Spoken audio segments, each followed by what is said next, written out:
মা হঠাৎ দুনিয়া থেকে চলে গেছে। আসলে বিষয়টা হচ্ছে মা অসুস্থ ছিল, হার্টের সমস্যা ছিল, সুস্থ হয়েছে। আজকে এই অবস্থায় যে আসলে মা চলে যাবে এটাও কিন্তু ভাবতেও পারি না। একটু অসুস্থতার কোনো নমুনা দেখতাম তাহলে হয়তো বা চিন্তা ভাবনা করতাম। হঠাৎ চলে গেছে, আল্লাহর সিদ্ধান্ত। আল্লাহ যখন পছন্দ করছেন তখন নিয়ে গেছে।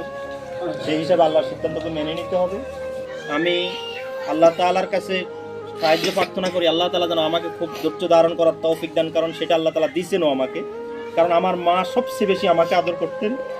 আর আমার মা যত অসুস্থ হইতেন, আমি যখনই আসতাম আমার মা সুস্থ হয়ে যেতেন।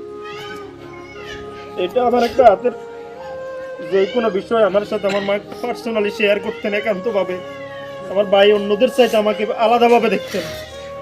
আমি যেহেতু সবাই ছোট ছিলাম, আমি সবার কাছে আমার মায়ের জন্য হাত জোর করে দোয়া চাই।